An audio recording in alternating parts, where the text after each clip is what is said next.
En la inmensidad del espectro radioeléctrico, existen desiertos de silencio. Frecuencias abandonadas, cementerios digitales donde las ondas de radio, una vez portadoras de conversaciones, música y secretos, mueren lentamente en un susurro de estática. Durante décadas, estos canales muertos fueron considerados simplemente ruido blanco, el eco vacío del progreso tecnológico. Nadie buscaba nada allí. Nadie esperaba encontrar una voz.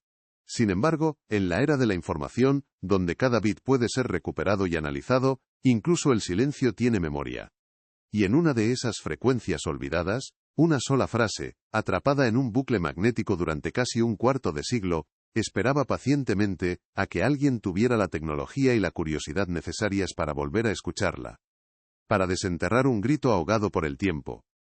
Valencia, 15 de noviembre de 2013. En una habitación apenas iluminada por el resplandor azulado de 3 monitores, Alex Vega, un estudiante de ingeniería informática de 21 años, se inclinaba sobre su teclado. No buscaba tesoros ni fantasmas, su misión era puramente académica. Estaba probando un software de barrido de espectro que él mismo había diseñado, un programa capaz de peinar miles de frecuencias por segundo en busca de anomalías. Para él, era un simple ejercicio de código, una forma de demostrar la eficiencia de su algoritmo. El mundo exterior, con sus ruidos y distracciones, no existía. Solo existía el flujo de datos, la cascada de números en la pantalla, y el zumbido constante de la unidad central de su ordenador, una máquina potente que era su única ventana a un universo invisible. La aguja digital que representaba la señal saltó de pronto. Fue una perturbación mínima, casi imperceptible, en una banda de VHF, que llevaba oficialmente muerta desde principios de los 90. Cualquier otro software la habría descartado como una simple interferencia solar o un error de lectura. Pero el algoritmo de Alex estaba diseñado para detectar patrones, por muy débiles que fueran. Intrigado, aisló el segmento. Aplicó filtros para reducir el ruido cósmico, amplificó la señal, y ecualizó las frecuencias para resaltar la posible modulación de una voz humana. El proceso era metódico, frío, casi mecánico. No esperaba nada más que una curiosidad técnica, un pequeño éxito personal en su proyecto. Lo que no sabía, era que estaba a punto de convertirse en el arqueólogo de una tragedia olvidada. Y entonces, emergió. Primero fue un carraspeo, luego un murmullo ahogado por capas de estática, acumulada durante 24 años. Alex subió el volumen de sus auriculares, con el corazón empezando a latir un poco más rápido. Tras varios ajustes más, la voz se volvió clara. Era un hombre, su tono cargado de una urgencia heladora, repitiendo una y otra vez la misma secuencia, como un mantra desesperado. Un fragmento de apenas 20 segundos atrapado en un eco eterno. Un hombre alto, con una cicatriz en la ceja. El otro, más joven, le llama, el holandés. Matrícula VXXXXBC. Repito, matrícula Valencia. Las palabras, despojadas de su contexto, resonaron en la silenciosa habitación de Alex con la fuerza de una revelación. Eran datos. Pero eran datos que sangraban. Para comprender el verdadero peso de esa matrícula, y el terror contenido en esa voz, es necesario rebobinar el tiempo. Debemos viajar 24 años atrás, a una noche de otoño que olía a tierra húmeda y a mar, 12 de octubre de 1989. España celebraba su fiesta nacional, pero en un chalet a las afueras de Valencia, lejos del bullicio de los desfiles y las celebraciones, un hombre estaba a punto de sintonizar su propio final.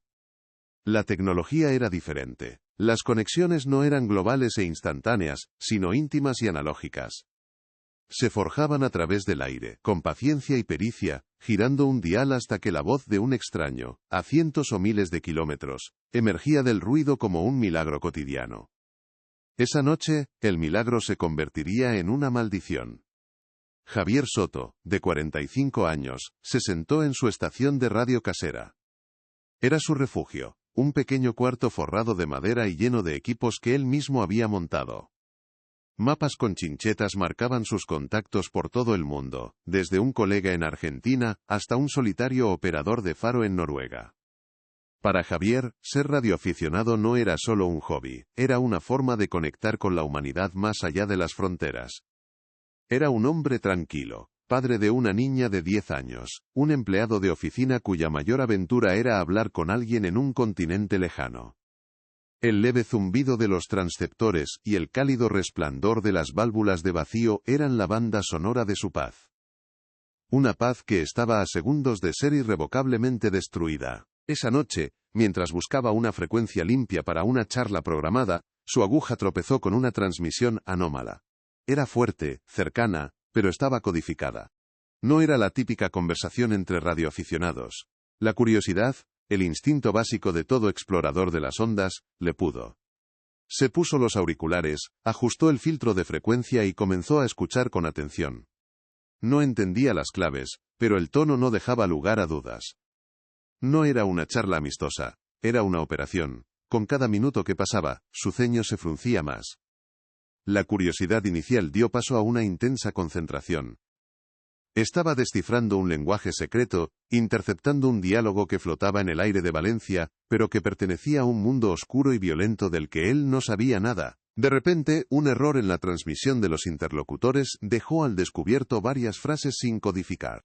Hablaban de un desembarco, de kilos, de un punto de encuentro en las marismas.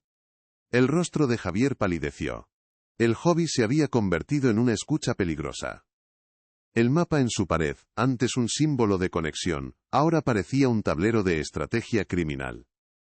Comprendió que no estaba escuchando a simples contrabandistas. La escala de la operación, los nombres que se mencionaban a media voz, apuntaban a algo mucho más grande y organizado.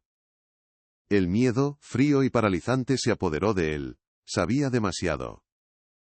Y se dio cuenta, con una certeza aterradora, de que si él podía oírles, ellos, con el equipo adecuado, también podían saber que alguien estaba escuchando. En un acto de pura desesperación, sabiendo que su tiempo se agotaba, Javier cambió a una frecuencia de banda ciudadana, un canal abierto y sin cifrar. Agarró el micrófono, su mano temblaba, no había tiempo para llamar a la policía, no había tiempo para pensar. Solo para actuar. Con la voz entrecortada por el pánico, comenzó a transmitir a la nada, con la esperanza de que algún camionero, algún taxista, algún otro aficionado estuviera escuchando. Describió lo que había oído, las voces, el apodo, el holandés, y la matrícula. La repitió una y otra vez, VXXXXBC, como un ancla, como la única prueba tangible de lo que estaba sucediendo. Fue su último mensaje, su botella lanzada al océano de las ondas de radio, justo antes de que el sonido de la puerta de su cuarto abriéndose a sus espaldas ahogara su voz para siempre. Alex se arrancó los auriculares de un tirón, como si quemaran. El silencio repentino de su habitación fue un golpe sordo, un vacío que contrastaba violentamente con el zumbido de la estática y la voz desesperada que acababa de penetrar en su cráneo. Se quedó inmóvil, con la respiración contenida, sintiendo un sudor frío recorrerle la nuca. El resplandor de los monitores dibujaba formas extrañas en las paredes, transformando su refugio tecnológico en un escenario inquietante. Las palabras, sin embargo, se negaban a desaparecer. Seguían resonando en su cabeza, un eco magnético que se había adherido a su conciencia. Matrícula VXXXXBC. No era ruido. No era un error. Era el sonido de un hombre al borde del abismo, y él, por un capricho del destino y del código, era el único que lo había escuchado. Con manos temblorosas, volvió a reproducir el archivo de audio. Su mente, entrenada para buscar patrones lógicos y explicaciones racionales, se rebelaba contra lo que acababa de experimentar. Una broma elaborada. ¿Un fragmento perdido de un antiguo programa de radioteatro? Quizás era un montaje, una prueba de concepto de otro aficionado a las ondas para ver quién picaba el anzuelo. Desesperado por encontrar una falla, corrió diagnósticos sobre la señal, analizó su firma espectral, buscó cualquier indicio de manipulación digital. Pero los datos eran tercos, fríos e irrefutables. La degradación del audio, la naturaleza de la interferencia y la modulación de la frecuencia, eran consistentes con una transmisión analógica de VHF que había quedado atrapada en un bucle magnético durante décadas. La ciencia confirmaba lo que su instinto le gritaba, era real. El peso de las palabras se asentó entonces en su estómago como una piedra. Se obligó a escuchar más allá del pánico, a analizar el contenido como si fuera un criptógrafo. Un hombre alto, con una cicatriz en la ceja. Un detalle físico, preciso. El otro, más joven, le llama el holandés, un apodo, una jerarquía, matrícula Valencia. Un dato concreto, verificable, repetido como una letanía final, un último intento de dejar una huella en el mundo antes de ser borrado. La cadencia de la voz, el carraspeo inicial, la forma en que se quebraba al final de la frase, no había un ápice de actuación en ello. Era la expresión más pura del terror, la crónica de un final violento narrada por su propia víctima en tiempo real. Una extraña sensación de profanación se apoderó de Alex. Se sentía como un intruso, un oyente accidental de la agonía de un extraño. Estaba violando la intimidad de los últimos segundos de vida de un hombre. Este descubrimiento ya no era un logro técnico del que sentirse orgulloso. Se había convertido en una carga moral, una responsabilidad que no había pedido y para la que no estaba preparado. El fantasma de esa voz anónima parecía haberse materializado en la habitación, una presencia invisible pero opresiva, convocada desde las profundidades del tiempo por su algoritmo. ¿Qué se suponía que debía hacer ahora con el secreto más oscuro de un desconocido? ¿Podía simplemente apagar el ordenador y fingir que nunca lo había oído? Se levantó y caminó por el pequeño apartamento, intentando distanciarse del epicentro del hallazgo. Miró por la ventana la Valencia nocturna, una ciudad viva y ajena al drama que se había desarrollado en sus entrañas 24 años atrás. Las luces de los coches trazaban ríos de indiferencia sobre el asfalto. ¿Cuántas de esas personas se habían cruzado con el holandés en estas 2 décadas? Quizás era ahora un respetable hombre de negocios, un vecino amable, un abuelo. La ciudad, su ciudad, de repente se sentía como un lugar con una doble cara, con una historia subterránea y violenta que fluía justo por debajo de la superficie de lo cotidiano. Y él acababa de encontrar una grieta por la que mirar. Su mente, que minutos antes buscaba una salida lógica, ahora se aferraba al único ancla en medio del caos. La matrícula. VXXXXBC. Era un dato. Un dato frío, tangible, una hebra de la que podía empezar a tirar. La curiosidad académica que había impulsado su proyecto se estaba transformando, mutando en un instinto primario, una necesidad casi visceral de saber más, de entender, de resolver. Abrió una nueva ventana en su navegador, y el tecleo furioso de sus dedos rompió el silencio. Empezó a buscar en bases de datos de la Dirección General de Tráfico, archivos históricos, foros de coches clásicos, cualquier resquicio digital que pudiera arrojar algo de luz sobre un vehículo matriculado en Valencia, antes de 1990. Comprendió entonces la verdadera dimensión de lo que tenía entre manos. Esa grabación no era solo un eco del pasado, era una llave. Una llave que abría una puerta que llevaba 24 años cerrada y sellada con el óxido del olvido, y probablemente, de la corrupción. Detrás de esa puerta no había un simple misterio, sino la historia de una vida arrebatada, de una familia destrozada, y de unos asesinos que habían caminado libres, protegidos por el silencio de su víctima. Alex sintió una certeza escalofriante: ignorar esa voz ya no era una opción. De entre todos los millones de personas del planeta, esa transmisión le había elegido a él, en ese preciso instante, para volver a ser escuchada. El azar lo había convertido en testigo. Su pensamiento se desvió hacia el hombre de la grabación. ¿Quién era? ¿Se llamaba Javier, Roberto, Miguel? ¿Tenía hijos que habían crecido preguntándose por qué su padre se había marchado? ¿Una esposa que había muerto sin saber la verdad? Buscó en Internet noticias sobre desapariciones en Valencia a finales de los 80. Los resultados eran vagos, inconexos, noticias de una era predigital. Probablemente su caso se había convertido en un expediente polvoriento en algún archivo policial, clasificado como fuga voluntaria, o simplemente abandonado por falta de pistas.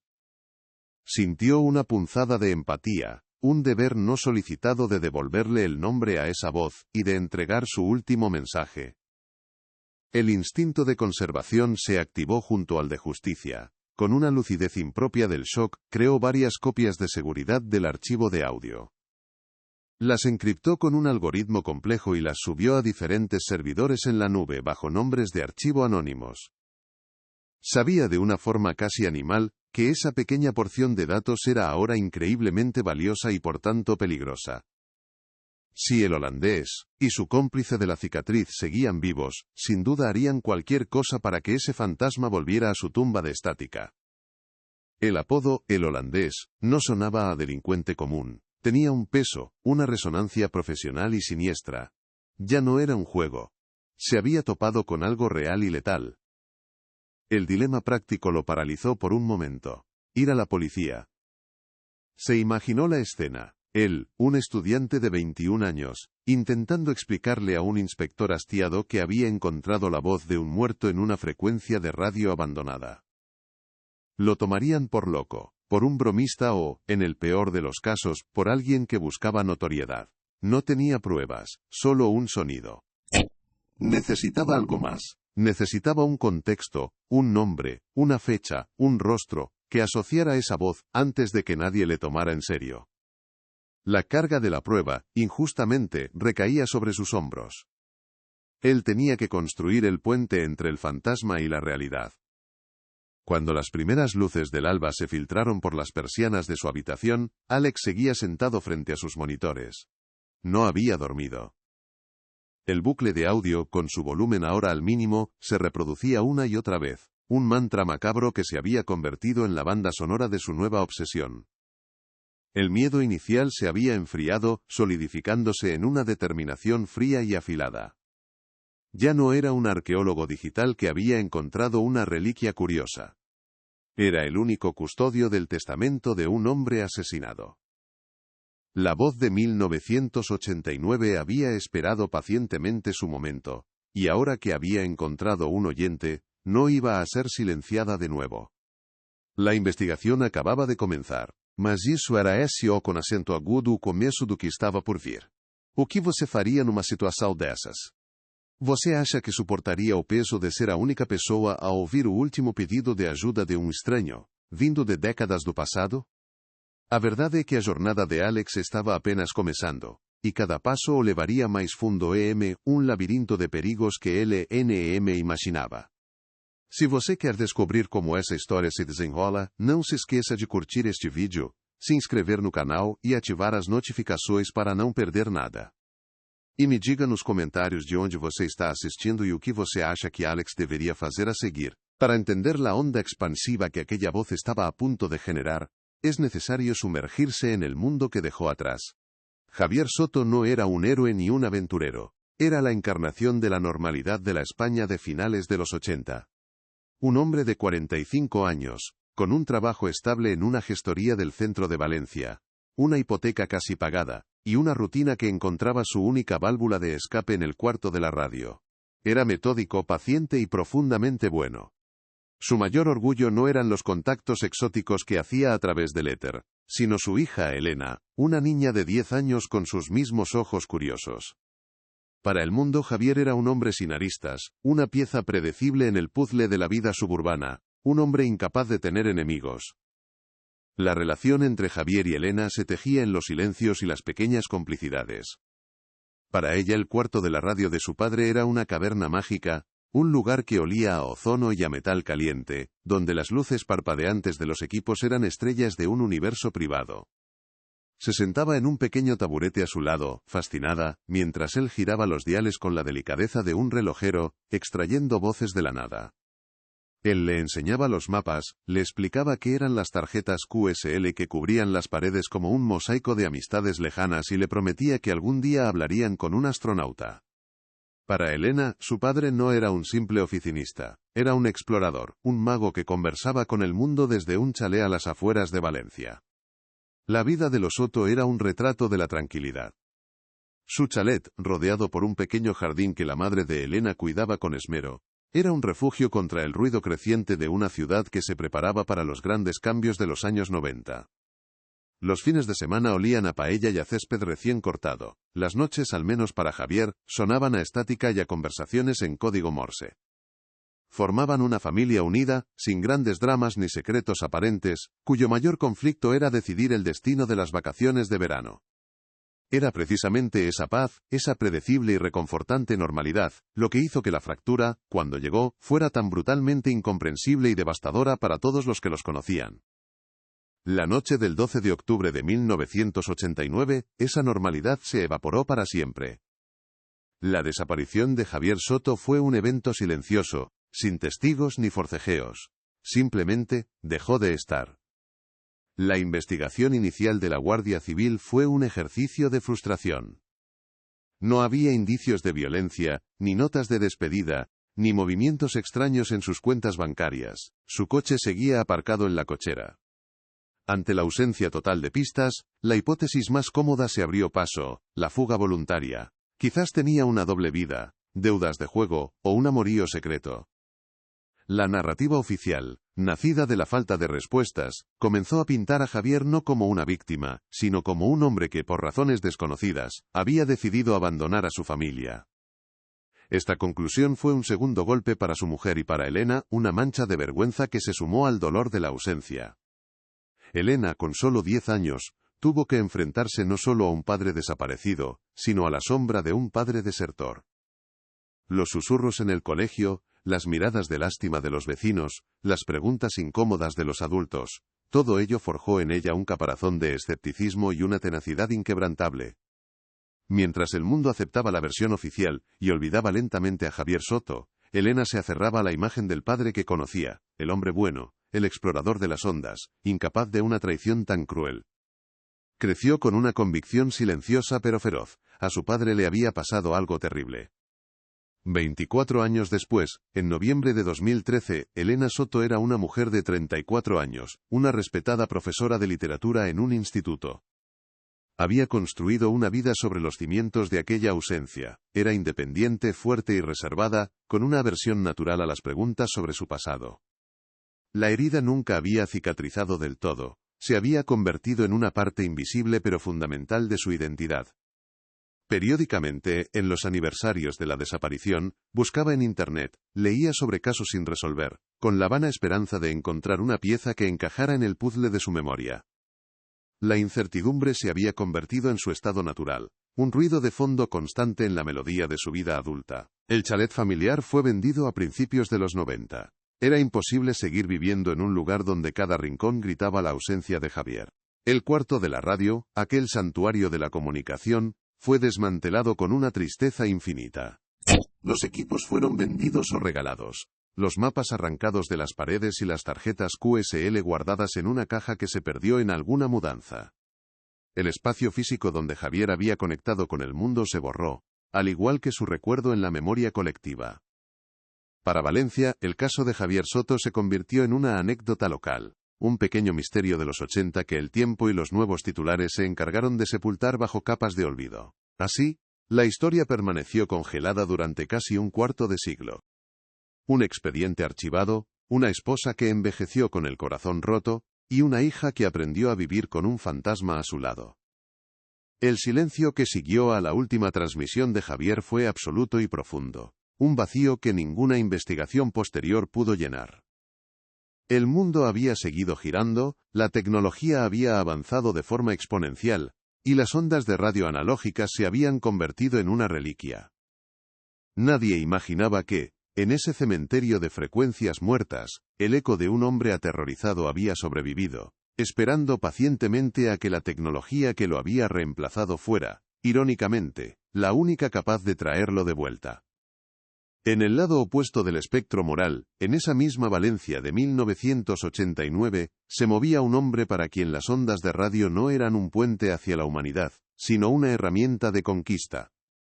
Ricardo Núñez, con apenas 30 y tantos años, ya era conocido en los bajos fondos con el apodo de «el holandés», un nombre que evocaba eficiencia fría y conexiones internacionales. No era un matón cualquiera, era un estratega. Enviado por los clanes gallegos para abrir una nueva ruta en el Mediterráneo, Núñez vio en la costa levantina no solo un encargo, sino una oportunidad de fundar su propio imperio. Era ambicioso, metódico y poseía una cualidad rara entre los de su calaña: la paciencia. Sabía que la violencia era un instrumento, no un fin, y que el verdadero poder residía en el control, la información, y sobre todo, en la capacidad de silenciar cualquier amenaza de raíz.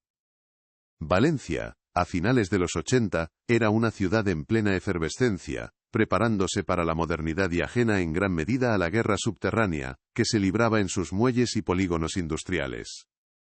El narcotráfico, antes un problema lejano asociado al norte de España, comenzaba a infiltrarse en el tejido portuario levantino, buscando alternativas a las rutas atlánticas, cada vez más vigiladas. El holandés fue uno de los pioneros de esta expansión. Comprendió antes que nadie el potencial logístico del puerto de Valencia, un nudo de comunicaciones perfecto para mover mercancías ilegales por toda Europa. Su operación, la que Javier Soto estaba a punto de interceptar, no era un simple desembarco. Era la piedra angular de un plan maestro diseñado para transformar el mapa del crimen organizado en el país. Frente a esta nueva ola de criminalidad, se encontraba gente como el inspector Morales. A sus 40 y tantos, era un policía de la vieja escuela, un hombre que confiaba más en su instinto y en el desgaste de las suelas de sus zapatos que en las nuevas tecnologías que empezaban a asomar. Veía con creciente alarma cómo los delitos comunes daban paso a una violencia más organizada y sofisticada, pero sus advertencias a menudo caían en saco roto entre sus superiores, más preocupados por las estadísticas de robos y la delincuencia callejera. Morales sentía que se enfrentaba a un enemigo invisible, uno que operaba con una lógica empresarial, y cuyos recursos superaban con creces los de su comisaría. Se sentía un anacronismo, un guardián de un orden que se desmoronaba bajo sus pies sin que pudiera hacer nada para evitarlo. Aquella noche del 12 de octubre, mientras Javier Soto buscaba conectar con un amigo en Noruega, el holandés, y su secuaz, un sicario corpulento con una distintiva cicatriz en la ceja, estaban en una marisma aislada, supervisando la descarga de varios cientos de kilos de cocaína. La comunicación por radio era esencial, pero arriesgada. Utilizaban una frecuencia que, según sus informantes, pertenecía a una antigua empresa de transporte, y llevaba años en desuso, un canal teóricamente muerto. La conversación era breve, en clave, precisa. Hablaban de pesos, puntos de entrega y pagos. Cada palabra transmitida era un riesgo calculado, una pieza en un engranaje que debía funcionar con la perfección de un reloj suizo. No contaban con la variable más improbable de todas, la curiosidad de un hombre bueno sentado en su cuarto a pocos kilómetros de distancia. La elección de esa frecuencia fantasma revela la mentalidad de Ricardo Núñez. No dejaba nada al azar. Había invertido en tecnología de escucha para asegurarse de que el canal estaba limpio, pero subestimó el alcance y la dedicación de la comunidad de radioaficionados. Para él, la posibilidad de que un civil interceptara su comunicación era un fallo de seguridad inaceptable, una amenaza directa no solo a la operación, sino a su propia supervivencia. En el momento en que sospechó que podía haber un testigo anónimo, la suerte de Javier Soto quedó sellada. No se trataba de un arrebato de ira, sino de una decisión ejecutiva. El testigo debía ser eliminado, y cualquier prueba de su existencia, borrada. Era el coste fundacional de su futuro imperio empresarial. El hombre de la cicatriz era la otra cara de la moneda. Si Núñez era el cerebro, él era la fuerza bruta. Un exlegionario sin escrúpulos, leal al dinero y a la violencia que éste le permitía ejercer. Su descripción tan precisa en la grabación de Javier, un hombre alto con una cicatriz en la ceja, se convertiría en su sentencia de muerte. Un año después de la desaparición de Javier, su cuerpo apareció en una cuneta, víctima de un supuesto ajuste de cuentas entre bandas rivales.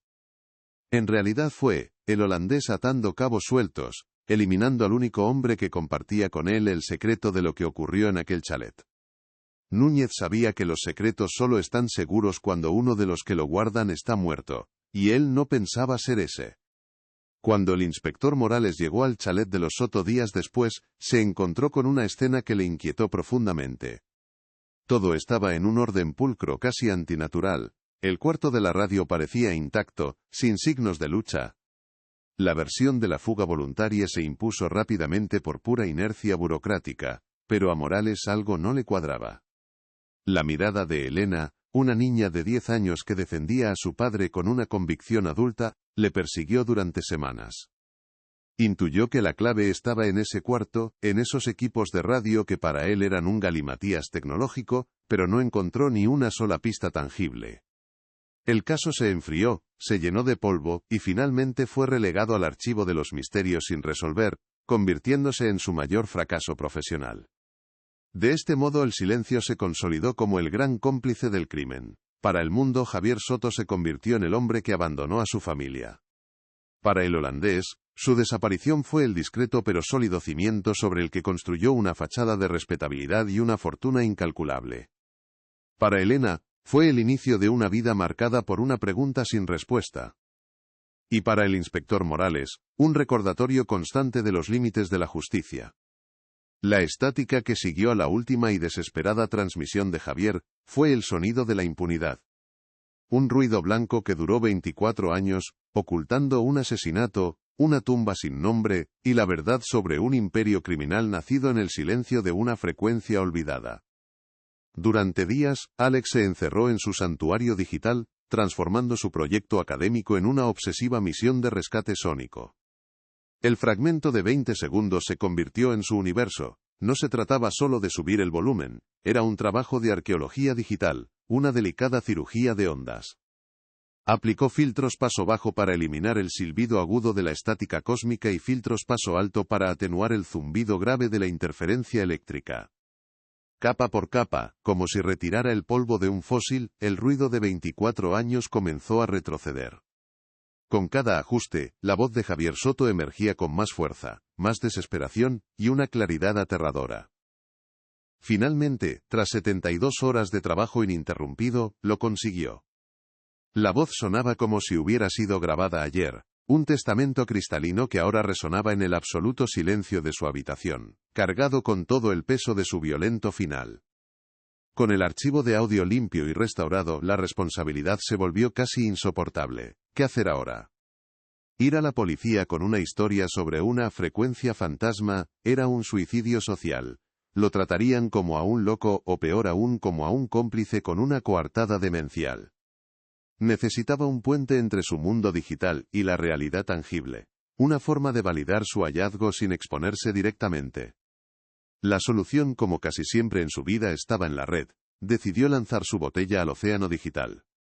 Creó un perfil anónimo, espectro_VLC, y subió el archivo de audio a un conocido foro dedicado a misterios sin resolver y casos fríos.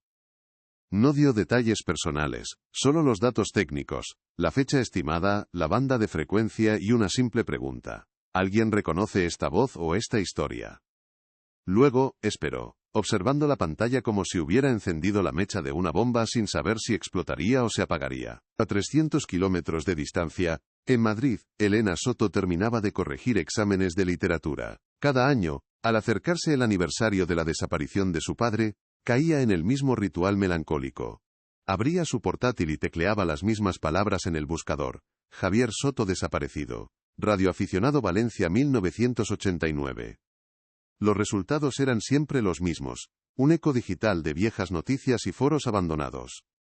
Era un acto de masoquismo y de fe, la esperanza irracional de que un día, un nuevo algoritmo desenterrara una nueva pista. Esa noche del 18 de noviembre de 2013, su búsqueda la llevó a un enlace reciente en un foro que no conocía.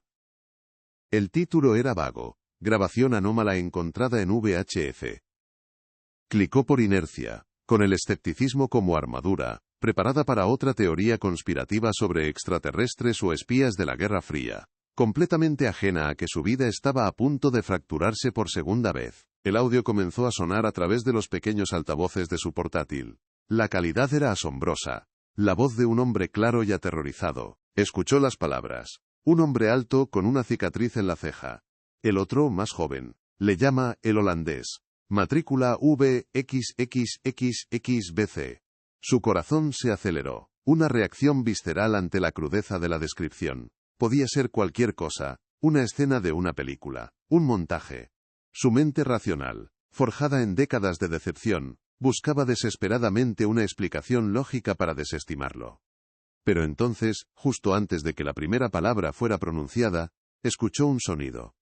Un sonido mínimo, casi imperceptible, pero que para ella fue tan reconocible como su propio nombre. Un carraspeo seco, una pequeña manía que su padre tenía justo antes de empezar a hablar por el micrófono de su estación de radio. Un ritual íntimo que presenció miles de veces en su infancia. El tiempo se detuvo, la taza de té que sostenía se deslizó de sus dedos y se hizo añicos contra el suelo de madera, pero ella no oyó el estruendo. El único sonido en el universo era ese carraspeo, seguido por la voz de su padre, una voz que no había escuchado en 24 años, ahora despojada de su calidez y llena de un pánico que le heló la sangre en las venas. El caparazón que había construido durante toda su vida se desintegró en un instante. Las lágrimas, retenidas durante décadas de incertidumbre, brotaron con una violencia incontenible. Se derrumbó sobre el teclado, no de pena, sino de una certeza brutal y absoluta. No era una grabación. No era un montaje, era él. Era el eco final de su padre, un grito de auxilio, que había tardado casi un cuarto de siglo en encontrarla, y ahora le estaba pidiendo que terminara la historia. El shock dio paso a una lucidez febril. Su mente, antes nublada por el dolor, ahora funcionaba con una precisión quirúrgica. Tenía que contactar con Espectro_VLC. No sabía quién era, si era amigo o enemigo, pero esa persona tenía la llave.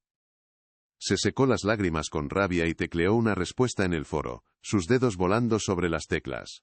Su mensaje fue corto, directo y cargado de una autoridad nacida del dolor. Esa voz es de mi padre, Javier Soto, desaparecido el 12 de octubre de 1989 en Valencia. El carraspeo del principio era suyo. No sé quién eres ni cómo has conseguido esto, pero tenemos que hablar. Ahora, no era una petición, era una orden. La hija que había esperado en silencio durante 24 años, había encontrado por fin una pista a la que aferrarse, y no pensaba soltarla. Alex vio aparecer la respuesta en su monitor casi al instante. Había estado actualizando la página cada 30 segundos, leyendo comentarios que iban desde el escepticismo burlón hasta el entusiasmo conspiranoico. Pero este mensaje lo dejó sin aliento. Javier Soto. El fantasma tenía un nombre.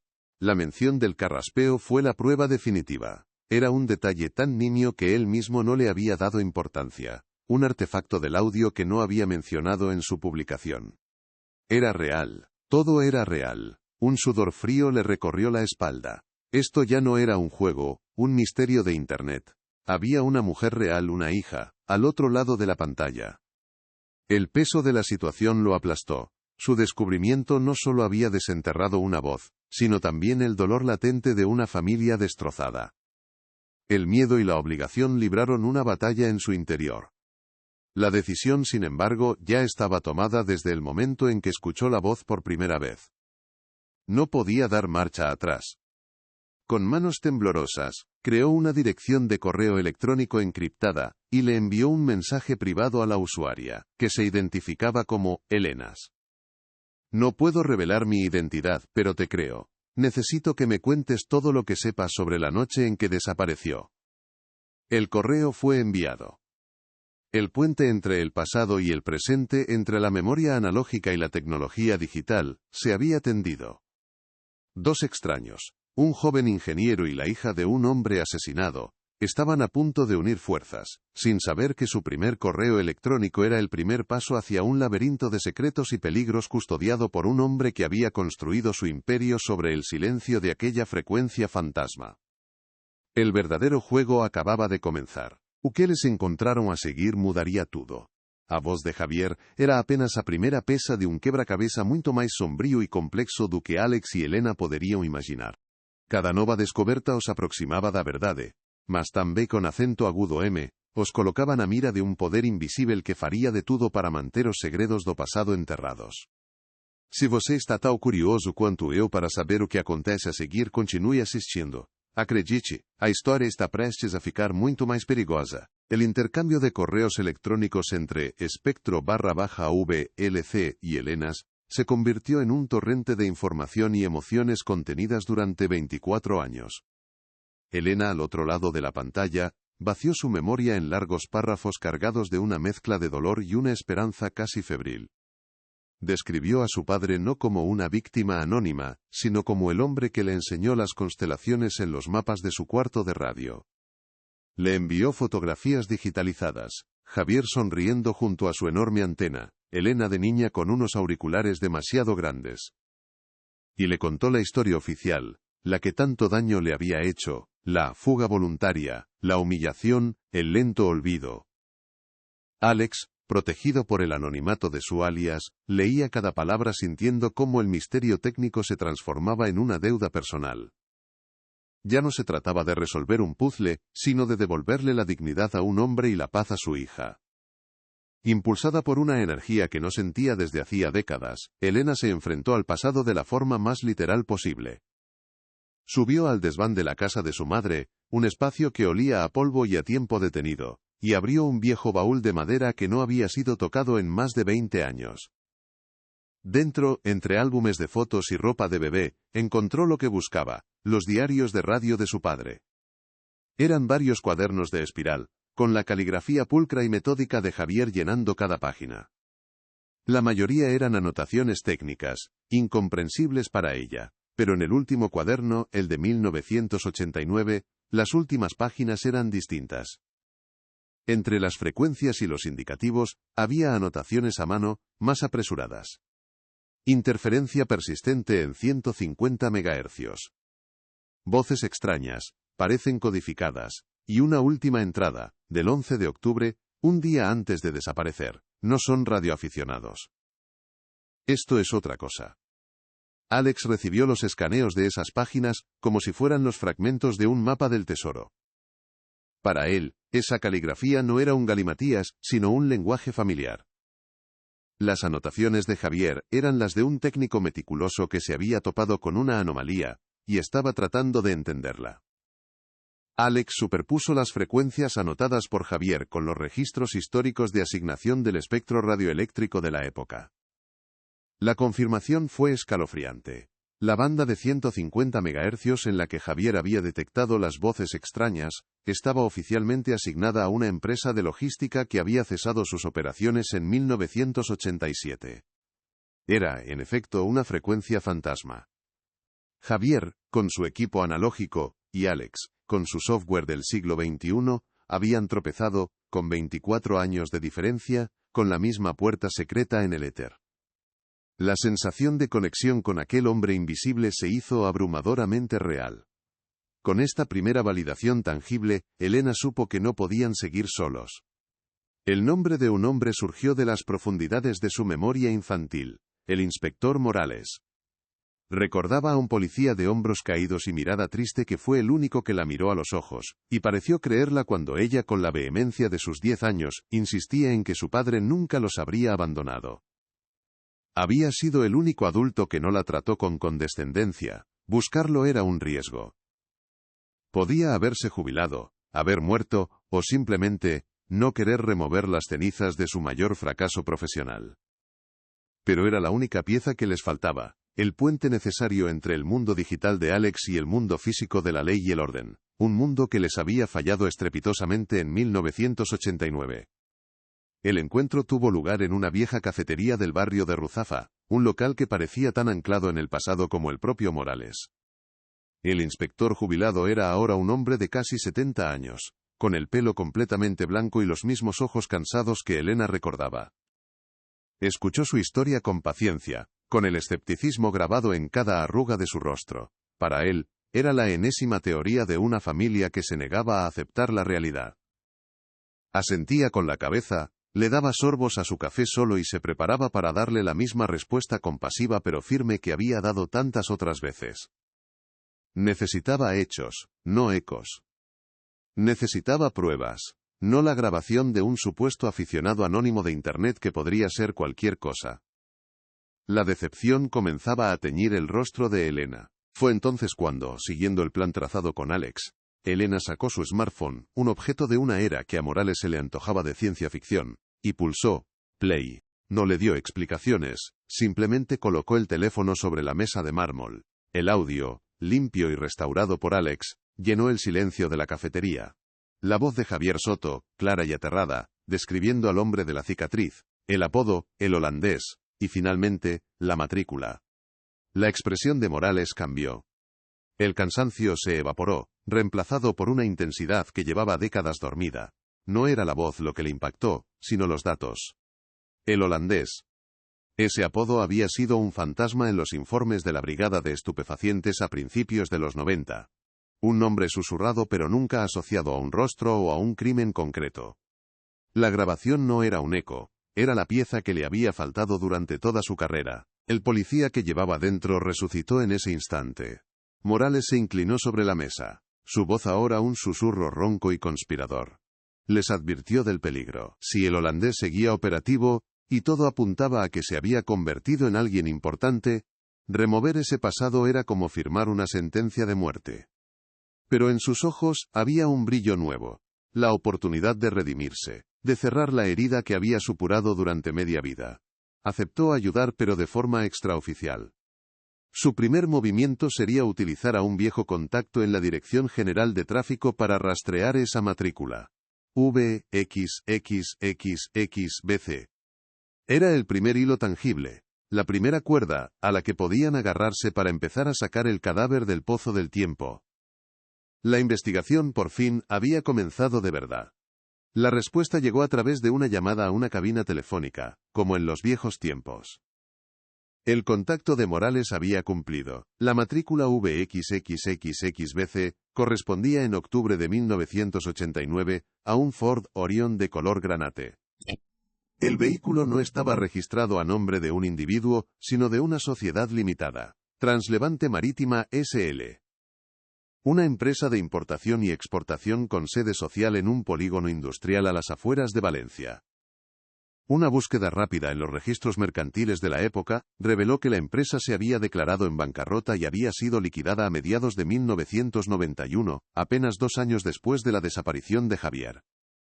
Parecía un callejón sin salida, una entidad fantasma diseñada para desaparecer. Pero para Alex, Elena y Morales, era la primera piedra. El nombre de la empresa que había firmado la sentencia de muerte de Javier Soto. Con el nombre de Translevante Marítima S.L. como única pista tangible, Alex se sumergió en los archivos digitales de la empresa, un cementerio de datos donde esperaba encontrar un fantasma. Descubrió que la liquidación de la sociedad en 1991 fue sospechosamente rápida y eficiente, un trabajo de profesionales en el arte de hacer desaparecer entidades. El administrador único que figuraba en los papeles era un testaferro conocido, un hombre cuyo nombre aparecía en una docena de otras empresas fallidas, y que convenientemente había fallecido en un solitario accidente de tráfico en 1994. Era la primera prueba sólida de que no se enfrentaban a delincuentes comunes, sino a una organización con la capacidad y los recursos para borrar su historia, dejando tras de sí solo un rastro de cenizas burocráticas y hombres muertos que ya no podían hablar. Mientras Alex navegaba por las cloacas digitales, el inspector Morales desempolvaba sus viejas habilidades analógicas. Se movió por un circuito de cafeterías y bares de jubilados, reencontrándose con antiguos compañeros de la Policía Nacional y la Guardia Civil. Entre cafés cargados y conversaciones nostálgicas, dejó caer preguntas vagas sobre los viejos tiempos. Un excompañero de la Brigada de Estupefacientes recordó los rumores que circulaban a principios de los 90 sobre un nuevo capo en la costa, un tipo metódico y casi invisible al que apodaban el holandés. La leyenda decía que era intocable porque tenía un topo, un ángel de la guarda dentro del cuerpo que le avisaba de las redadas antes de que se produjeran. La corrupción, ese cáncer silencioso, emergía como la explicación más plausible para el fracaso de la investigación original. Elena, por su parte, decidió seguir el rastro humano, el más erosionado por el tiempo. Volvió al antiguo barrio, habló con vecinos que apenas la recordaban, y con amigos de sus padres que habían perdido el contacto. Tras varios intentos fallidos, una anciana que vivía enfrente de su antiguo chalet, recordó un detalle que la policía nunca consideró relevante. La noche de la desaparición, además del coche de Javier, vio un BMW oscuro, un modelo de alta gama poco común en la zona, aparcado al final de la calle durante varias horas. No era el Ford Orion de la matrícula, sino un segundo vehículo. Esto sugería una operación más compleja, un equipo de vigilancia, no un simple par de matones. La desaparición de su padre no había sido una improvisación, sino una operación planificada y ejecutada con precisión militar. El avance decisivo llegó de nuevo desde el teclado de Alex. Siguiendo el rastro de papel digitalizado, descubrió que los pocos activos de Translevante Marítima no se vendieron, sino que fueron absorbidos por otra empresa de nueva creación, Mediterránea Logística. Esta, a su vez, se fusionó con otra, iniciando una compleja danza corporativa que se extendió durante 20 años, un laberinto de cambios de nombre y reestructuraciones diseñado para lavar la identidad original. Finalmente, tras días de trabajo exhaustivo, Alex llegó al final de la cadena. En el presente, en 2013, toda aquella maraña empresarial confluía en una única y próspera entidad. Núñez Global Logistics, una de las empresas más importantes del puerto de Valencia. Su fundador y consejero delegado era un hombre llamado Ricardo Núñez. El holandés ya no era un apodo susurrado, tenía un nombre, un rostro y un imperio. La revelación fue un golpe de realidad. Buscaron a Ricardo Núñez en Internet y se encontraron con la fachada perfecta. Era un empresario modelo, un filántropo que patrocinaba equipos deportivos locales y aparecía en las páginas de Sociedad sonriendo junto a políticos y figuras influyentes. Un hombre hecho a sí mismo, un pilar de la comunidad. La disonancia entre esa imagen pública impoluta y el asesino a sangre fría que la voz de Javier describía era monstruosa. Comprendieron que su enemigo no era un criminal retirado que vivía en las sombras, sino un hombre en la cima de su poder, protegido por una muralla de dinero, influencia y respetabilidad. La lucha ya no era por desenterrar el pasado, sino por derribar a un gigante en el presente. La discreta investigación no pasó desapercibida. Morales recibió una llamada de un antiguo subordinado, ahora un alto mando en la comisaría. La conversación fue amable en la superficie, pero la amenaza era inequívoca.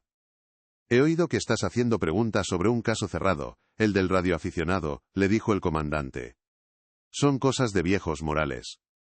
Déjalo estar y disfruta de la jubilación. A nadie le gusta que remuevan la mierda. La mención específica del caso del radioaficionado fue una confirmación heladora. El topo seguía activo. La red de protección de Núñez no solo había funcionado en 1989, sino que seguía intacta y vigilante, y ellos acababan de aparecer en su radar. La conspiración no era un fantasma, era una entidad viva y poderosa. La advertencia se volvió mucho más personal y directa para Alex. Una noche al volver a su apartamento, notó que algo no encajaba. La puerta no estaba forzada, pero dentro, el orden era antinatural. No habían robado nada, pero era evidente que habían registrado sus cosas con una pericia profesional. El verdadero mensaje, sin embargo, estaba sobre su escritorio. Encima de su teclado, donde era imposible no verlo, había un viejo walkie-talkie, un transceptor de mano de finales de los años 80. Era un objeto que no le pertenecía. Un símbolo macabro. Le estaban diciendo, sin una sola palabra, que sabían quién era, que conocían su conexión con el caso, y que la barrera digital tras la que se escondía era inútil. El juego había dejado de ser virtual, el peligro era ahora físico y real.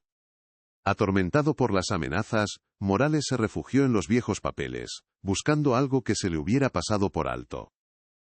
Se centró en el segundo hombre, alto, con una cicatriz en la ceja. Rebuscó en los archivos hasta encontrar el informe del asesinato de aquel matón local en 1990.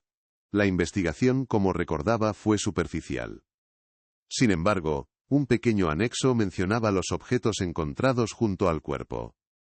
Entre ellos un busca, un dispositivo caro y poco común para un delincuente de poca monta en aquella época. El último mensaje recibido era una serie de números. Morales comprendió que aquel hombre no era un simple sicario, sino un lugarteniente. Su muerte no fue un ajuste de cuentas entre bandas, sino la liquidación de un socio. Núñez había eliminado a su propio cómplice para ser el único guardián del secreto. El miedo, en lugar de paralizar a Alex, lo espoleó. Si ellos podían encontrarlo a él podía encontrar el origen de todo. Se obsesionó con una idea. La transmisión de los asesinos tenía que haber sido lo suficientemente fuerte como para que Javier la captara con claridad. Usando las anotaciones técnicas de los diarios de Javier, mapas topográficos de la época, y un software de simulación de propagación de ondas de radio, empezó a triangular el posible epicentro de la emisión de 1989.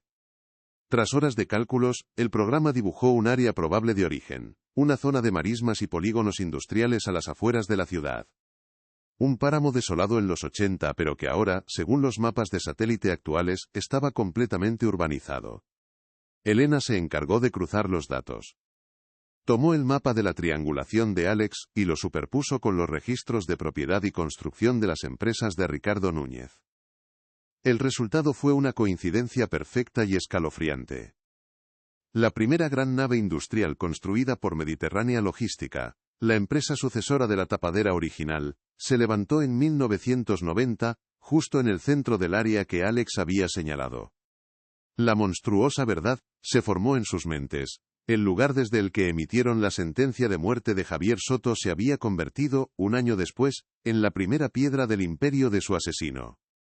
Un acto de arrogancia y una forma macabra de enterrar el pasado bajo sus propios pies. La conclusión final cayó sobre ellos con el peso de una losa de hormigón.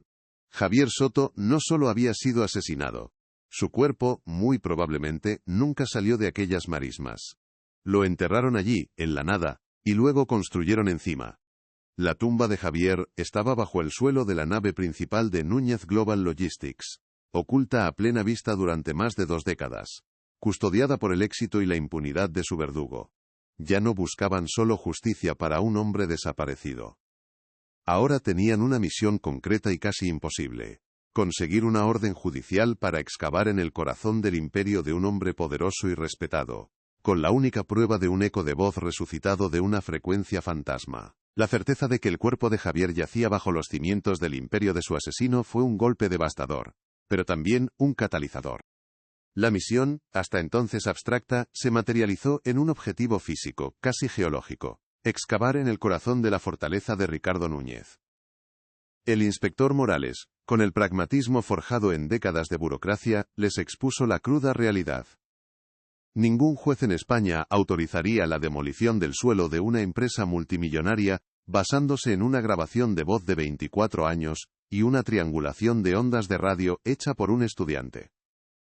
Necesitaban algo más, una prueba irrefutable, un martillo legal lo suficientemente pesado como para romper el hormigón de la impunidad y la respetabilidad que Núñez había vertido sobre la tumba de Javier Soto durante más de 2 décadas. La búsqueda de justicia se había convertido en una batalla contra la lógica, el poder y el tiempo. Impulsada por una furia fría y una determinación que nunca antes había sentido, Elena se enfrentó a los fantasmas de la manera más directa posible.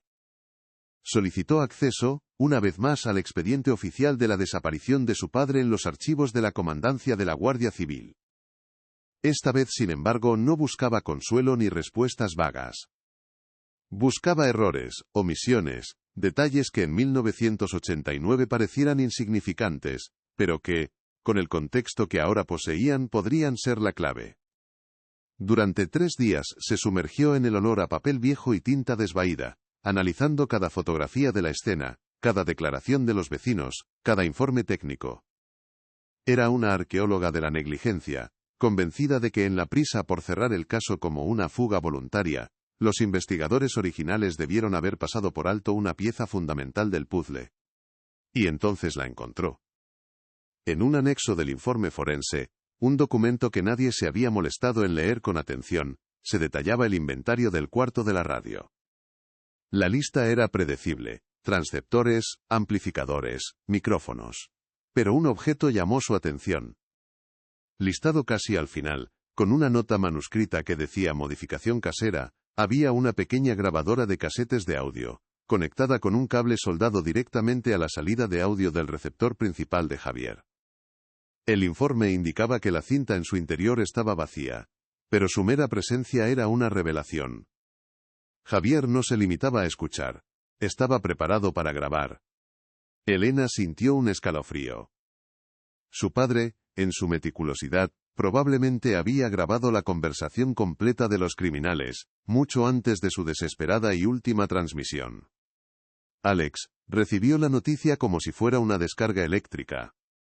La existencia de esa grabadora modificada encajaba perfectamente con las anotaciones que había encontrado en los diarios técnicos de Javier. Una semana antes de desaparecer, Javier había dibujado un diagrama de lo que él llamaba una trampa de audio de línea, para registrar señales anómalas y poder analizarlas más tarde. La teoría se volvió sólida como una roca. Javier Soto grabó la conversación codificada de El Holandés. La policía de 1989, sin entender la naturaleza de aquel equipo personalizado, asumió que la cinta estaba vacía, o que era irrelevante, la catalogó y la olvidó. La pregunta ahora era existencial: ¿dónde estaba esa cinta de casete? ¿Fue destruida, perdida o simplemente yace olvidada en algún almacén de pruebas, esperando durante 24 años a que alguien supiera qué buscar? Morales quemó su último cartucho, su última gota de credibilidad en el sistema al que había servido toda su vida. Hizo una llamada a una funcionaria del archivo judicial, a la que una vez ayudó a resolver un problema personal, un favor que nunca había cobrado. Le pidió lo imposible: que buscara de forma extraoficial una cinta de microcasete de finales de 1989, probablemente mal archivada, sin un número de caso claro, quizás asociada a un expediente de robo o a un caso menor de la misma época. Era una apuesta desesperada, una búsqueda ciega en un laberinto de burocracia y olvido. La espera se convirtió en una tortura. Cada día que pasaba, la posibilidad de que esa cinta fuera su única arma se hacía más real, y la probabilidad de encontrarla, cada vez más remota. Contenía las voces, la prueba definitiva. La red de protección de Núñez, dormida durante años, se despertó con una violencia inusitada. Una noche, mientras Morales conducía de vuelta a casa por una carretera secundaria, un todoterreno negro sin luces lo embistió por detrás, sacándolo de la carretera y haciéndolo caer por un pequeño terraplén. No fue un accidente, fue un mensaje, ejecutado con la fría precisión de profesionales. Morales sobrevivió de milagro, con un brazo roto y varias costillas fisuradas, pero la advertencia era inequívoca. Ya no estaban removiendo el pasado, estaban amenazando el presente, y el sistema que protegía a Núñez estaba dispuesto a matar para mantener sus secretos. La llamada de su antiguo compañero no había sido un consejo, sino un ultimátum que acababa de expirar. El juego había dejado de ser sutil. Alex, por su parte, sufrió un asalto silencioso pero igualmente aterrador. Su vida digital fue sitiada. Primero, un ataque de phishing de una sofisticación extrema intentó acceder a sus correos electrónicos y a sus cuentas en la nube. Cuando eso falló, un ataque de denegación de servicio, DDoS, paralizó su conexión a Internet durante horas.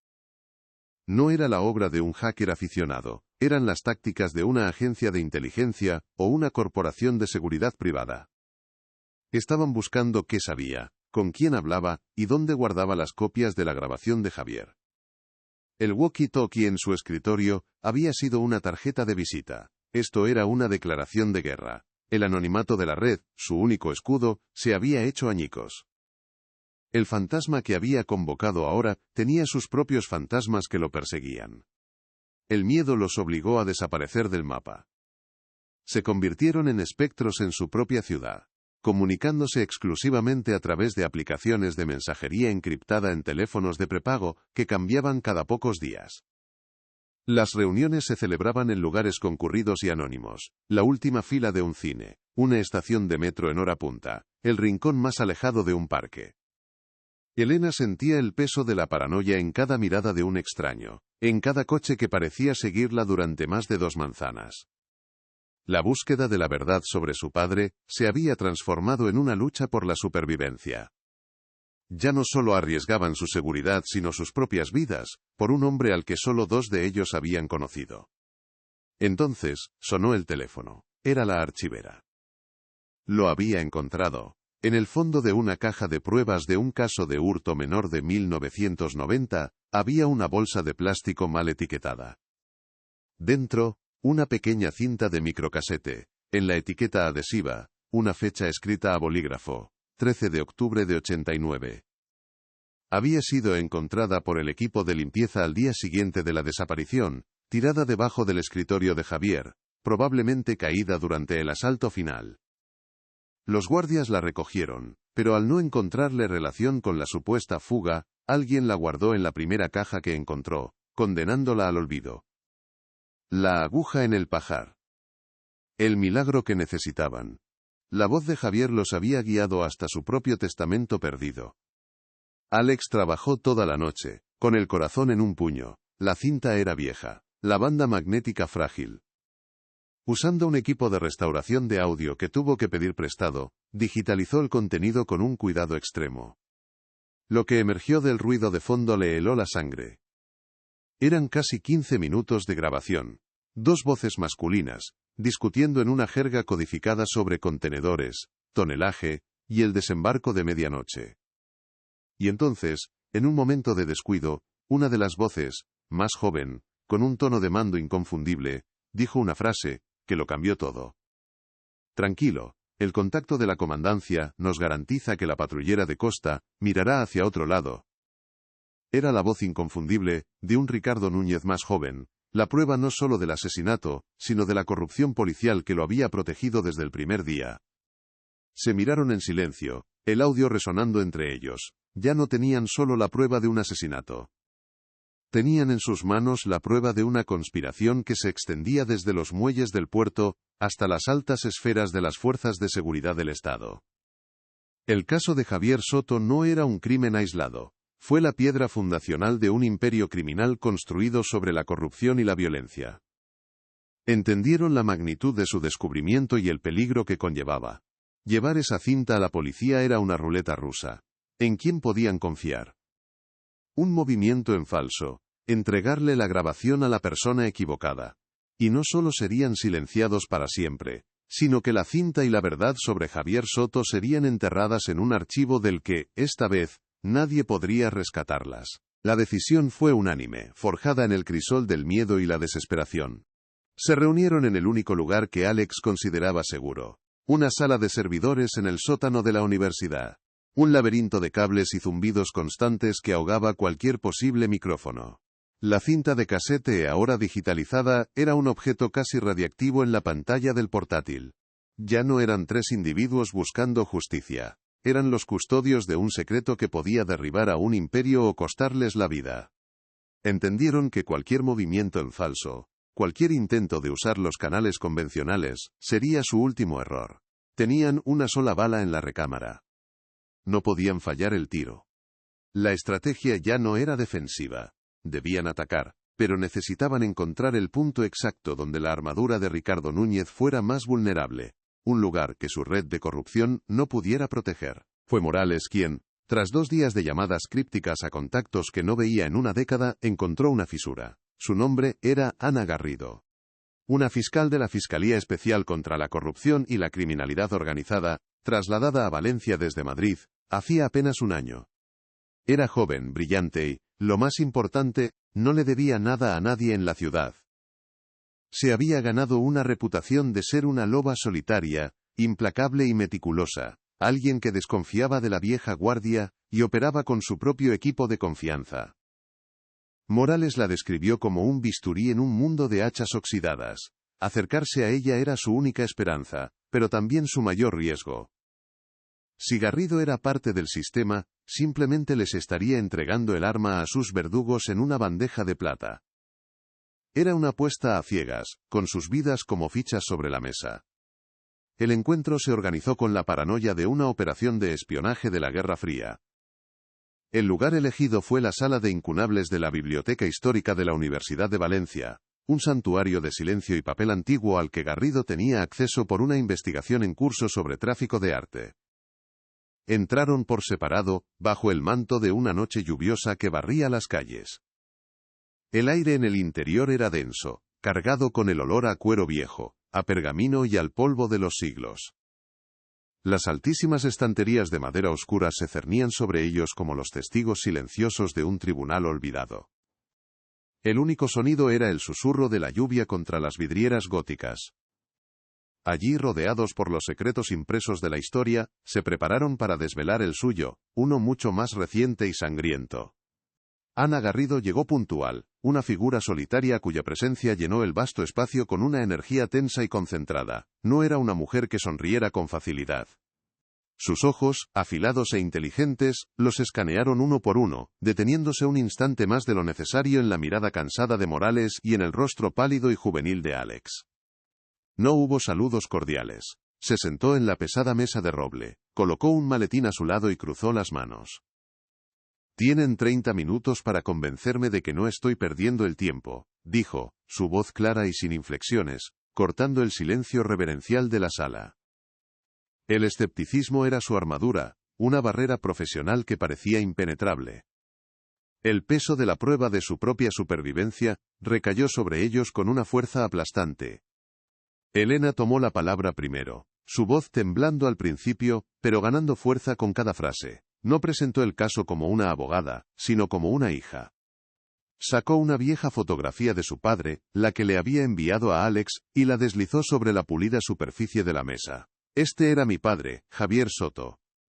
No era un delincuente, era un hombre que hablaba con el mundo a través de una radio, y esta es la voz que le robaron. Contó la historia del cuarto forrado de madera, de las tarjetas QSL, del carraspeo que solo una hija podía reconocer. Su narración no estaba hecha de hechos y fechas, sino de olores, sonidos y ausencias. Estaba dando un rostro y un alma al fantasma, obligando a la fiscal a ver más allá del expediente polvoriento de un caso cerrado. Morales continuó, aportando el esqueleto de la cruda realidad policial a la narración de Elena. Expuso, con una honestidad brutal, el fracaso de la investigación original, la sospechosa rapidez con la que se aceptó la tesis de la fuga y la cultura del silencio que ya entonces empezaba a pudrir la comisaría. Habló del apodo el holandés, un nombre que flotaba como un espectro en los informes de la época pero que nadie se atrevía a investigar. Y entonces, con una voz grave, relató la advertencia de su antiguo compañero y el todoterreno negro que lo sacó de la carretera. Fiscal, esto no es sobre un crimen de hace 24 años. Es sobre un poder que sigue activo, que sigue protegiéndose, y que sigue matando para mantener el silencio que compró en 1989. Finalmente, le llegó el turno a Alex.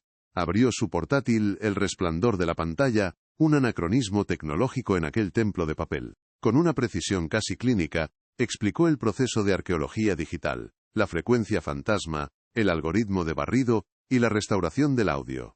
No había emoción en su voz, solo datos. Era el contrapunto perfecto a la pasión de Elena y al cansancio de Morales. Y entonces, pulsó play. La primera grabación, la última transmisión desesperada de Javier Soto, llenó la sala. Un hombre alto, con una cicatriz en la ceja.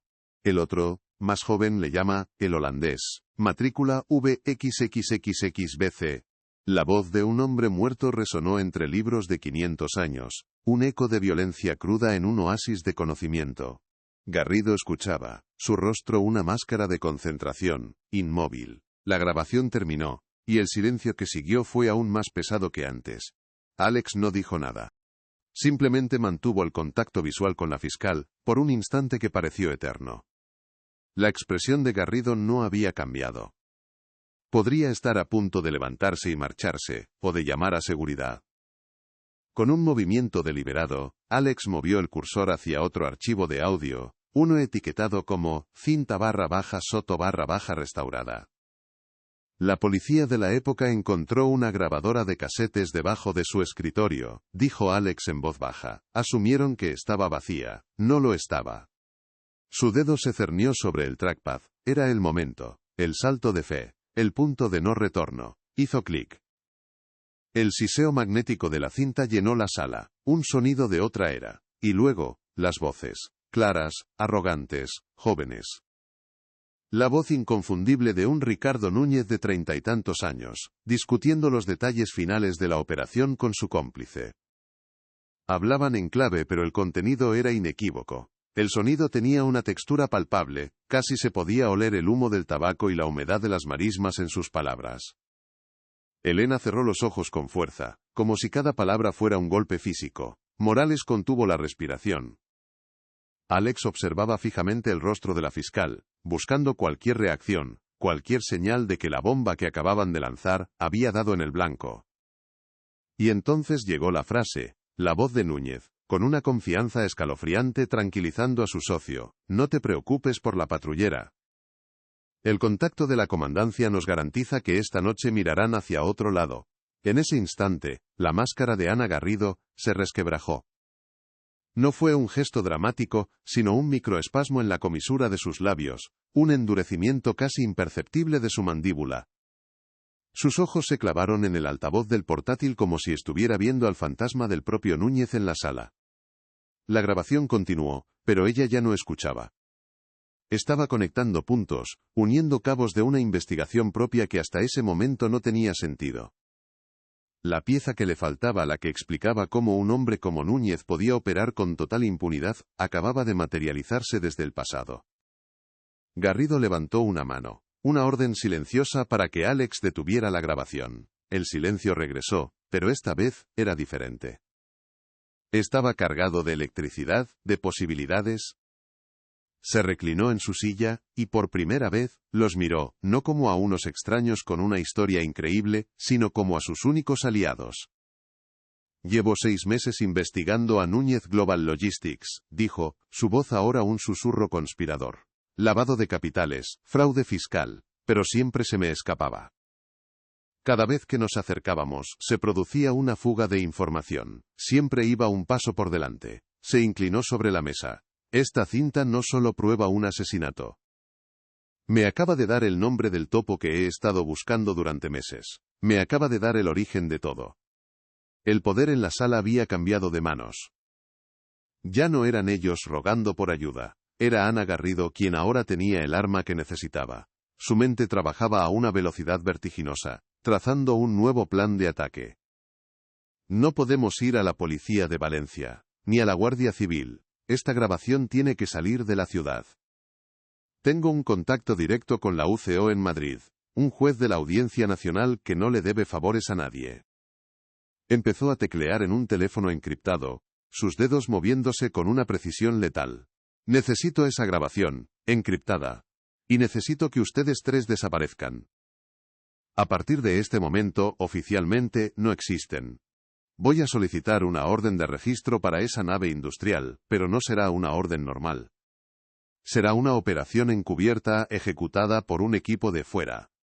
Vamos a entrar ahí. Cuando salieron de la biblioteca, la lluvia había cesado, dejando un olor a tierra mojada y a ozono en el aire nocturno de Valencia. La ciudad parecía la misma, pero para ellos, todo había cambiado. Ya no eran fugitivos, sino la vanguardia de un asalto inminente. El miedo no había desaparecido, pero ahora estaba mezclado con una nueva y aterradora sensación, la esperanza. Habían encendido la mecha, entregando la bomba a la única persona que quizás sabía cómo detonarla sin que la explosión los aniquilara a todos. La voz de Javier Soto no solo había cruzado 24 años de estática para encontrar a su hija, había viajado en el tiempo para entregar la llave que abriría su propia tumba, y con suerte cerraría para siempre la de su asesino.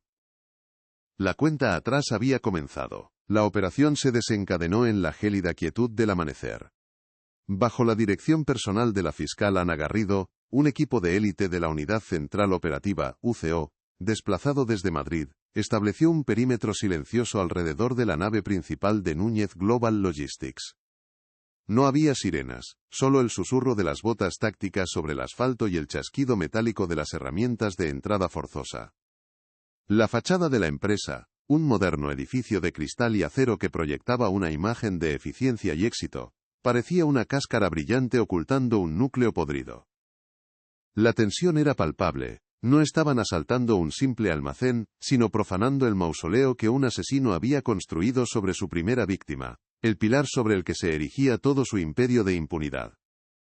Era la culminación de una cacería que había durado 24 años. Una vez dentro, el vasto espacio del almacén, lleno de mercancías perfectamente paletizadas, se convirtió en el escenario de una extraña excavación arqueológica. Los agentes de la UCO desplegaron un georradar, un dispositivo que empezó a peinar metódicamente el suelo de hormigón pulido. En los monitores, las ondas rebotaban de forma uniforme hasta que, en una zona casi en el centro exacto de la nave, el técnico señaló una anomalía. Una perturbación en el subsuelo, consistente con un objeto enterrado a unos 2 metros de profundidad. Ana Garrido dio la orden con un simple gesto. El silencio fue reemplazado por el estruendo ensordecedor de las cortadoras de hormigón y los martillos neumáticos, que empezaron a romper la gruesa capa de impunidad que había sellado la tumba de Javier Soto durante más de 2 décadas, levantando una nube de polvo y secretos. Tras horas de trabajo agotador, los martillos se detuvieron. Los operarios empezaron a retirar tierra y escombros con palas, con la delicadeza de quien excava una reliquia. Primero apareció un trozo de tela descolorida. luego los contornos de unos huesos humanos ennegrecidos por el tiempo y la tierra. El equipo forense tomó el relevo, acordonando la zona y comenzando un trabajo minucioso con cepillos y espátulas. Poco a poco, emergió el esqueleto casi completo de un hombre adulto. La disposición de los restos sugería que el cuerpo había sido arrojado sin ceremonia a un agujero excavado apresuradamente. El fantasma que había susurrado a través de las ondas de radio durante 24 años finalmente había recuperado su forma física, su silenciosa presencia, una acusación irrefutable que ninguna coartada podría desmentir. La verdad literalmente había salido a la luz. Junto a los restos óseos, los forenses encontraron un objeto que provocó un escalofrío colectivo. Era una caja metálica rectangular, corroída por la humedad pero reconocible. Dentro, protegidos por una carcasa de plástico medio deshecha, se encontraban los circuitos y la antena de un equipo de radio portátil, un transceptor como los que Javier Soto solía coleccionar. Era el dispositivo que probablemente llevaba consigo la noche de su muerte, el instrumento con el que había tropezado con el secreto de sus asesinos. El mismo objeto que le había costado la vida, se había convertido en su compañero inseparable en la tumba, un símbolo macabro y poético de su destino. Era la prueba final, el nexo tangible entre el hombre, su pasión, y el crimen que lo había silenciado para siempre, esperando pacientemente a ser encontrado junto a él. Simultáneamente a varios kilómetros de distancia, otro equipo de la UCO irrumpía en la lujosa villa de Ricardo Núñez. Lo encontraron en su gimnasio privado, con la mirada fría y calculadora que lo había caracterizado toda su vida. No mostró sorpresa, ni miedo, ni ira. Mientras los agentes le leían sus derechos y le ponían las esposas, su rostro permaneció impasible, una máscara de arrogancia que ni siquiera en ese momento se resquebrajó. La imagen de aquel pilar de la sociedad valenciana, el filántropo y empresario de éxito, siendo escoltado descalzo y en ropa deportiva, se convirtió en el símbolo de la caída de un imperio. El holandés, el hombre que había construido su fortuna sobre el silencio, finalmente era silenciado por la ley, traicionado por un eco de voz que se había negado a desaparecer. La onda expansiva de la operación no se detuvo en Núñez. Basándose en la frase clave de la grabación de la cinta de casete, el contacto de la comandancia, y en una investigación interna fulminante dirigida por Ana Garrido, se identificó y arrestó al topo. Se trataba de un comandante de la Guardia Civil de alto rango, a punto de jubilarse, el mismo que había advertido a Morales. Su detención provocó un terremoto en las fuerzas de seguridad, destapando una red de corrupción que había permitido a Núñez operar con total impunidad durante décadas. El caso de Javier Soto dejó de ser un simple asesinato para convertirse en la llave que abrió las cloacas del sistema, revelando que el silencio que protegió a el holandés no solo estaba hecho de hormigón, sino también de placas y uniformes comprados. La noticia estalló en los medios de comunicación con la fuerza de un huracán. Los titulares pasaron de la incredulidad al asombro. El magnate Ricardo Núñez, detenido por un asesinato de 1989, la frecuencia fantasma, cómo la voz de un muerto resolvió un crimen 24 años después. La historia de Alex, Elena y Morales, aunque sus identidades se mantuvieron protegidas, se convirtió en una leyenda moderna, una narrativa épica sobre la perseverancia y la justicia improbable. La opinión pública, fascinada, siguió cada detalle del caso, transformando a Javier Soto de un nombre olvidado en un expediente a un símbolo de la lucha contra la impunidad. Su trágico final se había convertido, irónicamente, en una historia de esperanza, demostrando que ninguna verdad permanece enterrada para siempre si hay alguien dispuesto a escuchar su eco. Ana Garrido se reunió personalmente con Elena para comunicarle la noticia del hallazgo. Para Elena, la confirmación fue una tormenta de emociones contradictorias. El dolor agudo y visceral de saber con certeza que su padre había sido asesinado y abandonado en un agujero, se mezcló con una extraña y profunda sensación de paz. La incertidumbre que la había torturado durante toda su vida, la sombra de la fuga voluntaria que había manchado la memoria de su padre, se había disipado para siempre. Por primera vez en 24 años podía llorar a su padre sin la carga de la duda. El descubrimiento de su cuerpo no fue el final de la historia sino el principio de su duelo, el cierre de un capítulo que la había mantenido prisionera de su propio pasado. Para el inspector Morales, La resolución del caso fue una redención. Unos días después, visitó el cementerio donde los restos de Javier habían sido finalmente enterrados bajo una lápida con su nombre.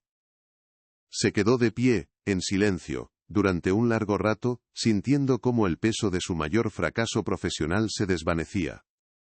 Había cumplido la promesa no verbal que le hizo a una niña de 10 años décadas atrás. La justicia había sido lenta, torpe, y había llegado por caminos que él nunca habría imaginado, pero había llegado. Dejó una pequeña flor sobre la tumba y se marchó, no como un policía atormentado, sino como un hombre en paz, sabiendo que la última página de su carrera, la más importante, se había escrito correctamente, aunque fuera con 24 años de retraso. Alex Vega observó el desenlace desde la distancia segura del anonimato, su nombre nunca vinculado públicamente al caso. Vio las noticias, leyó los artículos y comprendió la verdadera magnitud de lo que había hecho. Su curiosidad intelectual, su proyecto de fin de carrera, se había convertido en un instrumento de justicia que había derribado a un capo, desmantelado una red de corrupción y devuelto la paz a una familia. La experiencia lo transformó para siempre. Ya no veía el código y los datos como algo abstracto. Entendió que detrás de cada bit de información podía haber una historia humana, un grito de ayuda esperando ser escuchado. El fantasma de la frecuencia 150 MHz le había enseñado la lección más importante de su vida. La tecnología solo adquiere verdadero significado cuando se pone al servicio de la humanidad. El juicio contra Ricardo Núñez fue uno de los más mediáticos de la historia reciente de España. Las pruebas eran abrumadoras. La voz de Javier Soto, rescatada del éter, resonó en la sala del tribunal, una acusación desde la tumba.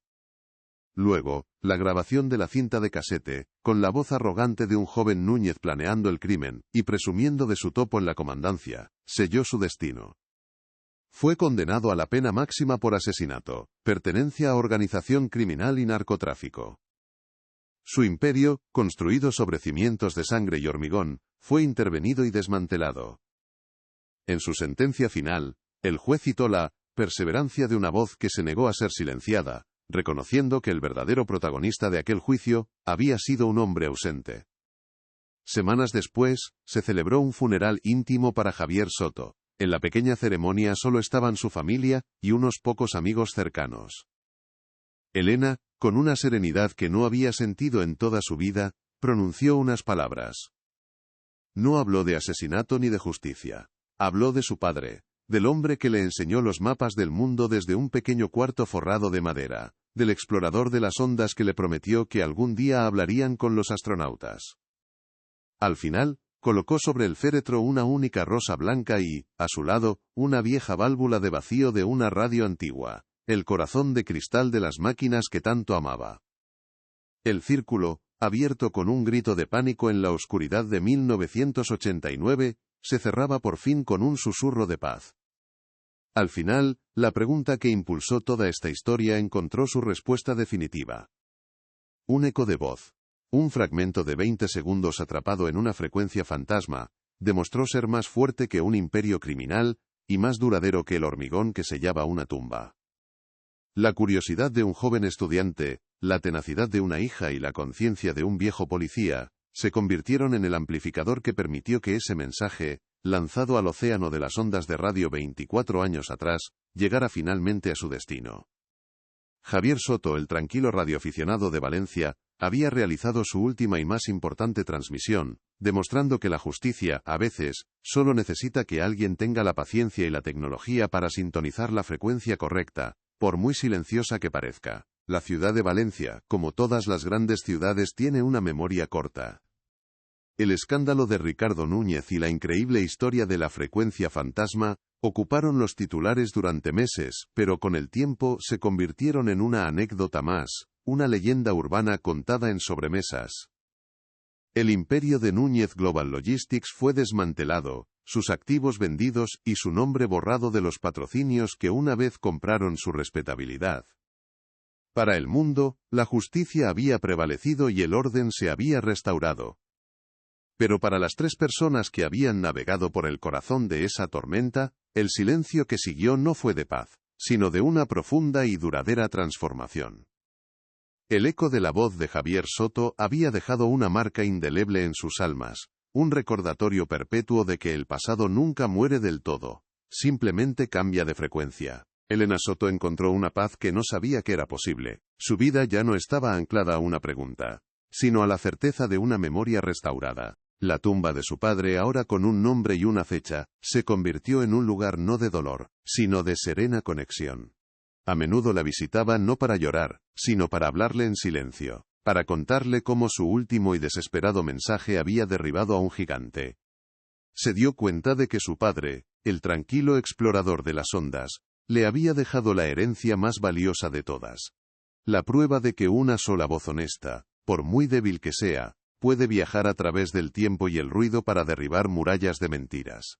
La historia de Javier Soto no terminó en una marisma en 1989. Renació en el corazón de su hija, convertida en un legado de coraje. Para Alex Vega el mundo ya no era el mismo. Volvió a sus estudios, a su vida de algoritmos y líneas de código, pero una parte de él se quedó para siempre en aquella frecuencia muerta. Su proyecto de barrido de espectro le valió los más altos honores académicos, pero nunca reveló la verdadera naturaleza de su descubrimiento. El secreto lo aisló, pero también le dio un propósito. A veces por la noche encendía su equipo, no para buscar nada en particular, sino simplemente para escuchar el ruido blanco del universo. En esa estática, ya no oía el vacío, sino un coro de posibilidades, de historias no contadas, de secretos, esperando la clave correcta para ser descifrados. Había aprendido que la tecnología más avanzada no sirve para nada si no hay un oído humano dispuesto a interpretar el fantasma en la máquina.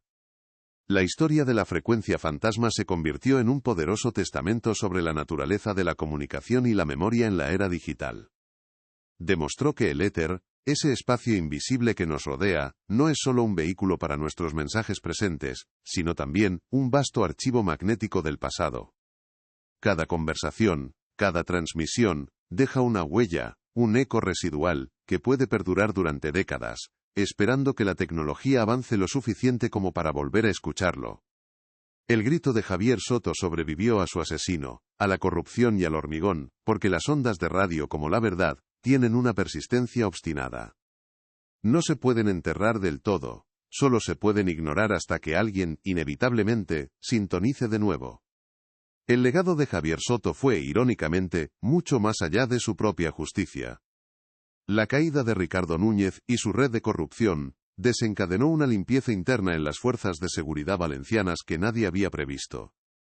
La grabación de la cinta de casete no solo sirvió para condenar a un asesino, sino que se convirtió en la primera pieza de un dominó que hizo caer a figuras que se creían intocables. Un hombre corriente, armado solo con su curiosidad y un micrófono, había logrado desde la tumba lo que años de investigaciones internas no habían conseguido: exponer la podredumbre del sistema. Su muerte accidental no fue en vano. Se convirtió en el catalizador involuntario de un cambio que la ciudad necesitaba desesperadamente, aunque nunca supiera a quién agradecérselo. Al final, esta no es solo la historia de un crimen resuelto, sino una reflexión sobre cómo el pasado se niega a permanecer enterrado. Durante 24 años, la verdad sobre la desaparición de Javier Soto fue una realidad alternativa, una historia contada solo por el silencio y la estática. La versión oficial, escrita por los vencedores de aquella noche de 1989, era una mentira sólida y aceptada. Pero la tecnología, en manos de la persona adecuada, se convirtió en una máquina del tiempo, permitiendo a una víctima reescribir su propio final desde el más allá. Nos enseña que ningún secreto está verdaderamente a salvo, que ninguna tumba es lo suficientemente profunda si el fantasma que la habita dejó un eco, por débil que fuera, flotando en el aire. Y esto fue solo el principio de algo mucho más grande. La tecnología que Alex desarrolló para encontrar la voz de Javier Soto demostró que hay un universo de información oculta en las frecuencias que hemos abandonado. ¿Cuántas otras historias, cuántos otros secretos yacen esperando en el silencio digital? Si esta historia te ha impactado y quieres descubrir otros misterios desenterrados de las cenizas del tiempo, suscríbete a nuestro canal, activa las notificaciones y déjanos un comentario contándonos qué harías tú si te encontraras con un fantasma en la radio. Tu apoyo nos permite seguir escuchando en la oscuridad, buscando las voces que el mundo ha olvidado. Una noche, meses después de que todo terminara, Alex Vega se encontró de nuevo frente a sus monitores. Por pura costumbre, ejecutó su programa de barrido de espectro. La aguja digital danzó a través de miles de canales muertos, un ballet silencioso a través del cementerio del éter. No esperaba encontrar nada. Era solo el zumbido reconfortante de su propia creación. Pero entonces, la aguja volvió a saltar. Una anomalía diminuta, en una frecuencia diferente, de una época distinta. Un susurro apenas perceptible, ahogado por décadas de ruido cósmico. Otro eco. Otra voz perdida. Se inclinó hacia los altavoces, con el corazón latiendo desbocado, comprendiendo que no había encontrado el final de una historia, sino la puerta de entrada a un océano infinito de ellas, porque en la era de la información, el silencio ha dejado de ser el guardián de los secretos. Se ha convertido, simplemente, en un archivo esperando a ser abierto. Y en el vasto desierto del espectro radioeléctrico, cada grano de estática puede ser el eco de un grito, el fragmento de una vida, la última palabra de una historia que se niega a terminar. Solo es necesario que alguien, en algún lugar, tenga la paciencia y la voluntad de girar el dial, de filtrar el ruido, y finalmente, después de tanto tiempo, decidirse a escuchar.